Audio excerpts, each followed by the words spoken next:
What's good, YouTube? Hitman X. Make sure I hit that like, hit that sub. Show your boy some love. Real quick video. Seeing how I'm at work. You know how it is, background noise, but that shit don't stop my grind. It is what it is. Listen, y'all. I already know how people gonna do, right? They're gonna immediately see the title, see it's Hitman X making the video, and automatically label me as a hater, and hit the thumbs down, and do what they do in the comment section. Listen, we're gonna flood them out, man. All right. Strength in numbers. Y'all know how to do it. Y'all know how we do it over here, right? See, one thing about Hitman X, right? When you come over here to this channel, regardless of what you feel about me, is I stay consistent, right? You're never gonna say, "Oh man, you're tap dancing, you're switching your stance," right? Especially when it pertains to this guy Luka Donicic. How many years? Go back and check my catalog. How many years have I been on YouTube telling y'all about Luka Donicic? Whether y'all feel like it's hate, bashing, whatever.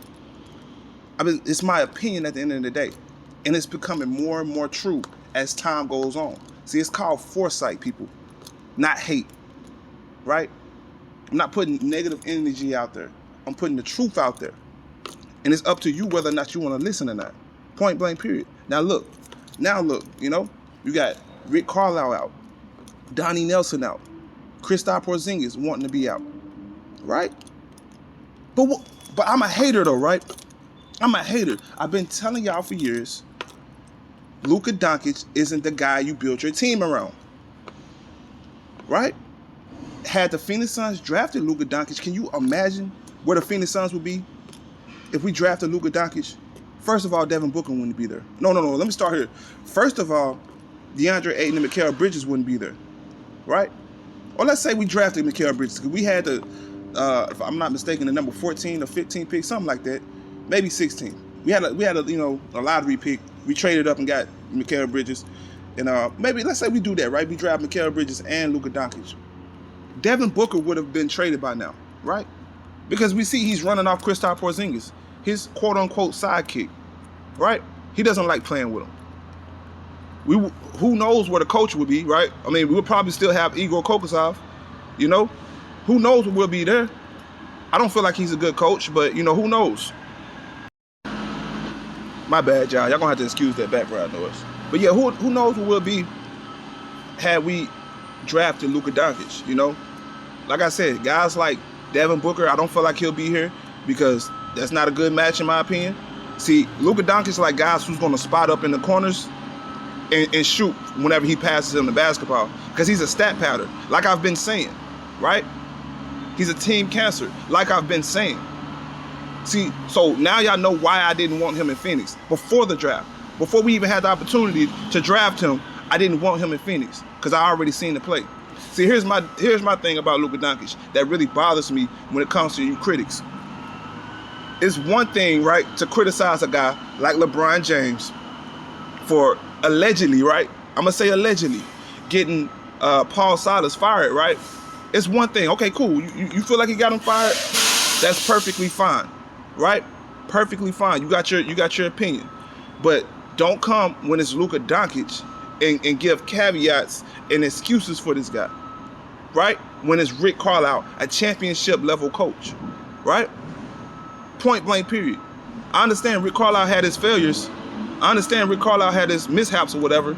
But at the end of the day, he's an NBA champion. Luka Donicic is not. So why in the hell are you catering to him? Why are you catering to Luka Donicic when you have a proven coach? That's something I never understand for the life of me. But like I said, you know how the comment section wars are going to be.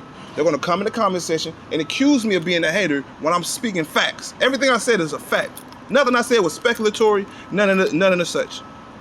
Everything I've said has been a stone cold fact from day one. One thing I've probably been off on was DeAndre Ayton being better than Luka Donicic 2 years after the draft. But if you look at it, from the macro aspect, he's better for this team than Luka Donicic, right? I mean, look at our position. Look at the position we're in right now with DeAndre Ayton. You can build a team around Devin Booker better if you draft DeAndre Ayton as opposed to Luka Donicic. That's always been my stance, right? And shout out to Ryan McDonough for the one good move he made, really two good moves, because he went and got the Mikal Bridges. He also drafted Devin Booker. So those three, that core, those three trios was all around McDonough. So I salute him for that. But more importantly, passing on Luka Donicic and building somewhat of a nucleus around Devin Booker. Because had he not done that, and had he drafted Luka Donicic, all this nonsense going on in Dallas could be possibly going through Phoenix right now. And this is what I didn't want, right? This is exactly what I didn't want. You look at our locker room versus the Dallas Mavericks locker room, it's night and day. Even when we were losing, people, even when we were at the bottom of the cellar, even last year, you didn't hear this type of noise coming out of Phoenix, people, right? Even with Kelly Oubre and his problems, right? You didn't hear that leaking out to tabloids, right? That shit was behind the scenes. But when it comes to Luka Donicic, that shit's all on Front Street. And you hear pass after pass given from channel to channel. People just giving passes to this guy, right? Just all-time passes, right? Come on now, cut it out, man. We got to do better than that. Hit man next. That's all I got, though. Hit that comment section. Let me know how you feel about this one. I'm out of here.